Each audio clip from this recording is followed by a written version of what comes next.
Ichigo Kurosaki, o nosso Shinigami substituto, terá que lutar contra Yhwach. A Bankai mais esperada também será revelada, do Urahara. E diferentemente de qualquer coisa, Bleach também tem essas cenas. Num contexto geral pra gente entender esse episódio, Yhwach é considerado o filho biológico e herdeiro do Rei das Almas. Seu poder ainda não foi revelado, mas eu só digo que é insano. Esse inimigo que o Ichigo terá que lutar, ele absorveu seu próprio pai, que era o Rei das Almas, e acabou se tornando o pilar central dos mundos. O episódio se inicia com Yhwach tendo um baita de um pesadelo. Esse pesadelo, na visão dele, era o próprio Ichigo Kurosaki. Mas, sendo um vilão completo, Yhwach ele diz que nenhum sonho é mais emocionante do que um pesadelo. Se impressionando que já é de manhã, e mesmo com mais olhos na bunda do que na cara, esse veiote parece que tá monitorando todo mundo que está contra os Quincy's, levando em conta até mesmo seus próprios subordinados. Que dando mais um contexto insano, ele consegue dividir sua alma com os seus próprios subordinados para eles ficarem bem poderosos. Ele diz que ele vê a lealdade de seu subordinado. Também enxerga o seu filho das trevas, que é o Ichigo Kurosaki. Sentindo mais empolgação, ele fala: venha até mim. O Ishida, de forma clara, tenta acertar vários golpes consecutivos no braço direito do Yhwach. Porque pra quem não tá ligado, quando o Yhwach está dormindo, esse braço direito assume o seu poder, que mostra todas as lutas que os Shinigamis estão enfrentando. Que eu acabei de explicar, o Ishida ele conseguiu explicar para o Ichigo, e afirma que esse cara tá num nível muito acima do que dos outros, simplesmente por ter o poder do Yhwach. Como o poder foi trocado enquanto ele está dormindo, ele manda o Ichigo ir atrás do Rei das Almas, que agora é o Yhwach. Ichigo pergunta: você vai realmente ficar aqui? Porque se ele tem o poder do Yhwach, é melhor você. Ishida interrompe e fala: vai lá, mano, pode contar comigo. E que essas não serão minhas últimas palavras. Isso alegra o Ichigo, porque eles lutaram na última temporada. Claro que todo anime shonen eles têm que subir em algum palácio, com muitas escadas. O Ichigo começa a perceber que a Yorihime está muito preocupada com algo, e pergunta pra ela o que está acontecendo. Ela geme até porque ela só sabe fazer isso e fala: de alguma forma me sinto aliviada, porque ela estava preocupada se o Ichida iria escolher o lugar dos Quincy's ao invés de ficar junto com eles. Então, ouvindo que o Ichida ele vai assumir essa tarefa difícil, se sente realmente muito aliviada, porque o Ichida não mudou afinal. Só que um monte de estátuas tenta acertar o nosso protagonista. Shed usa seu braço da punheta pra defender. Eles ficam imensamente preocupados pelo Shed ter ficado junto com aquelas estátuas. Tudo por conta dessa destruição que as estátuas fizeram. E mais uma vez um companheiro é deixado de lado. Ele fala pro Ichigo conseguir prosseguir, porque ele tem que chegar perto do Yhwach de qualquer maneira. Ichigo concorda e vai embora. De repente, quem chega pra ajudar o Shed é ninguém nada menos que o Gandio. Shed até pergunta: onde você tava, cara? Gandio tenta se defender falando que vocês que deixaram eu pra trás. Por coincidência eu acabei tropeçando aqui, e agora eu posso mostrar o meu cepa. Mas o Shed ele caga andando. Pergunta: aí, Gandio, você gosta de fazer um trabalho despercebido? Porque o Ichigo ele só olha pra frente, ele é esse tipo de pessoa. O nosso trabalho é limpar tudo na cidade e abrir caminho para o retorno de Ichigo para casa. O Ishida, depois de jogar várias flechas caindo do céu, ele fala que o Julgran não viu completamente o futuro. Um Gran comenta que o Ishida tá totalmente diferente de antes, e agora parece até que ele tem mais esperanças. Só que o Ishida solta a real, então significa que você nunca viu meu lado esperançoso. E isso pra ele é deveras interessante, deixando o Julgran completamente nervoso. Voltando para o combate, o Ishida percebe a presença dele ali. De forma sorrateira, o Julgran chega atrás dele. Afirma que eu disse que eu posso ver tudo. Ishida desvia de um dos ataques cortantes, afirmando que nesse caso ele só precisa saber o quão longe você pode ver, fazendo uma transformação que supera todos os limites. E aqui tá todo o orçamento de Blue Lock. Ishida acaba concluindo que depois dele desviar de tantos ataques, ele sabe que ele realmente vê tudo. Julgran diz: acontece que você está de costas para a parede e o teto para limitar meu alcance de ataque. Você tem que se concentrar apenas na frente. E é até louvável que você possa pensar antes de lutar. O Ishida ele reconhece o fato dele ser um grão-mestre, mas ele não tá feliz em ser elogiado por ele. Em questão de segundos, o Ishida acaba virando mulher do Julgran. Acaba comentando que sua vida está em minhas mãos. Quando os dois caem lá embaixo, o Julgran comenta uma coisa muito importante, que agora ele tá cheio do poder de sua vossa majestade. E não tem como tirar esse poder dele. Porque Ishida, você não pode se tornar eu. Eu sou a própria outra metade de sua majestade. E é por isso que sua majestade me confiou esse poder. Por acaso você consegue perceber o que está prestes de acontecer agora? Quando o Ishida ele observa, está um corte dimensional no próprio ar. Julgran não perde a oportunidade de dizer que esse é o desejo de vossa majestade. Não é desnecessário essa cena que irá ser mostrada agora, porque enquanto esse funcionáriozinho do Urahara tá com o boi lá no ar, esse rasgo na dimensão acaba aparecendo também. Jinta não entende e pergunta o que é essa rachadura. Outra garota fala que é exatamente como a distorção que Kisuke investigou. A garota até diz: mas peraí, a distorção é uma concentração perigosa de energia. E por que o gerente não resolveu isso? Caso pra gente lembrar, o gerente é Urahara, tá, pessoal? E eu pergunto: peraí, seu desejo? Um grande complemento é que tudo está acontecendo de acordo com o plano da nossa majestade. Desde o momento em que atacamos a Soul Society, aniquilamos um grande número de rolos no mundo humano e perturbou gravemente o equilíbrio das almas. E nossa ofensiva enganou muito os Soul Reapers, principalmente com a saída do Yamamoto e do Esquadrão Zero. Por isso que o equilíbrio mundial tem sido sujeito a perturbações intensas e significativas. Shida entende então que essa fenda é o prelúdio para a destruição dos três reinos. Acabo desafiando o que você está tentando alcançar com isso. Diz: a gente está alcançando o Welts. Para criar o Welt, destruiremos os três reinos. Então estabelecer um reino exclusivamente para os Quincy habitar. Para quem tem uma leve dúvida do que significa o Welt dentro de Bleach, em alemão ele significa mundo, ou seja, seja, mundo verdadeiro. Em compensação, a gente tem que entender que o Yhwach ele vai se tornar o centro do mundo após ter absorvido o Rei das Almas.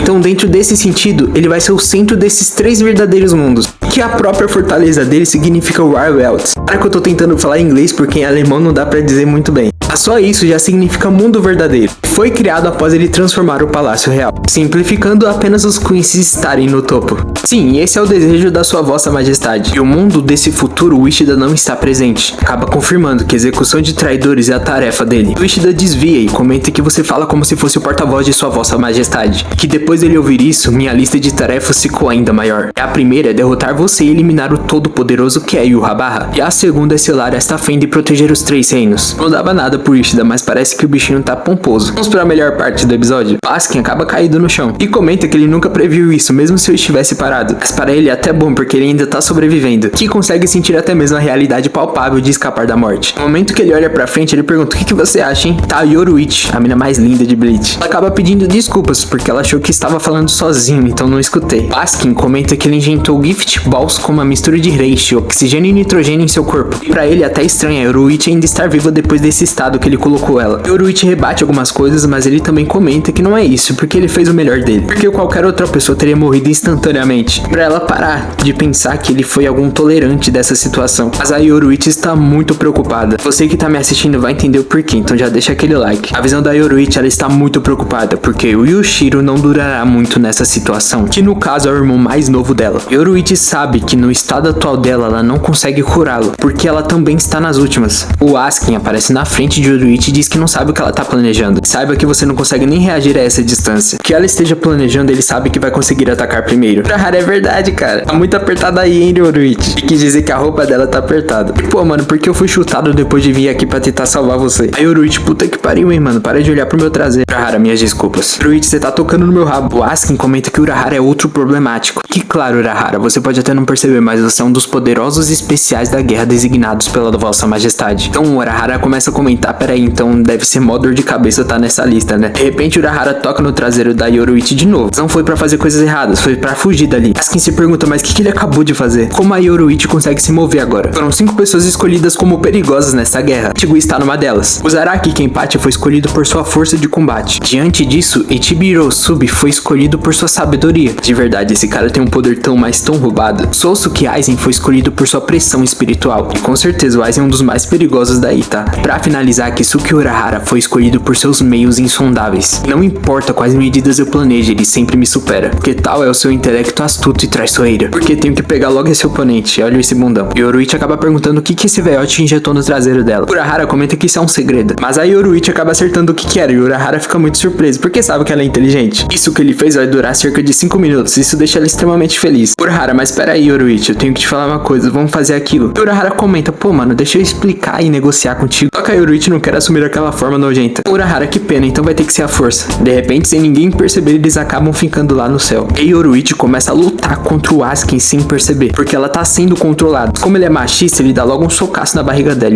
Olha essa foto. Observa de novo isso. Mas então, o Askin, ele fala que ele acertou ela com a melhor condição. Mesmo que ela tenha se recuperado, você realmente não acha que pode me derrotar, certo? Urahara, ele mostra e fala: ó, quando eu virar essa página, você se transforma. Ela se transforma em algo absurdo. O Askin não entende porque ela tá com essa roupa, mas também não entende porque ela não está conseguindo responder ele. O nome dessa técnica é Shunko Raiju Senkei. Askin, pera, você que tá respondendo pra mim? Urahara dá um sorriso e o Askin: pera aí, então ela não entende minha fala. De repente, a Yoruichi dá um salto pra cima e volta para o Askin e corta ele. Uma outra patada joga ele em vários prédios. Não entende porque era pra ele ter ficado imune à pressão espiritual dela. Só que Urahara também tá acompanhando o Askin. Responde, então, é o humor dela. Dizem que os gatos são inconstantes. A senhorita Yoruichi nessa forma reflete totalmente em sua pressão espiritual. Percebe-se que ela não está nos perseguindo agora, porque esse é o humor dela. E assim ela se torna cada vez mais imprevisível. A pressão espiritual dela é como se não fosse dela, e sim de outra pessoa. Urahara, ele dá uma explicação sobre gripe e a mesma coisa que a Yoruichi é agora. E mesmo que seu corpo comece a ter imunidade, a menor mudança arruinará tudo. E que, claro, a velocidade de desenvolvimento da sua imunidade é surpreendentemente rápida, porque após ataques de inimigos você analisa reflexivamente sua pressão espiritual. Com 1 minuto você neutralizaria qualquer ataque. Mas não é suficiente, porque a pressão espiritual da senhorita Yoruichi muda 48 vezes por segundo em sua forma forma Kokubyo Senki, de diversos ataques e tudo acabar em uma completa destruição, o Urahara chama a Yoruichi pra vir no colinho dele. Ela chega no fim até que bem tranquila, se comportando realmente como um gato. Mas pro Urahara isso é uma tremenda de uma desvantagem, porque só ele pode controlá-la e ela só pode reverter dependendo do seu humor. Só que pra ele, a Yoruichi é muito fofa nesta forma. Já se passaram 5 minutos e a Yoruichi já está sentindo os efeitos colaterais, que agora ele vai encontrar o cadáver e acabar com ele. Pelo jeito é o que o Urahara acha. Mas de repente uma esfera gigantesca roxa aparece diante de seus olhos. A Yoruichi também sente que aquilo não é normal. Em questão de segundos, o Asken aparece e diz que é uma bola de presente deluxe. E esta é a maior bola que ele consegue fazer. E isso se chama Hasen. Não um nome brega?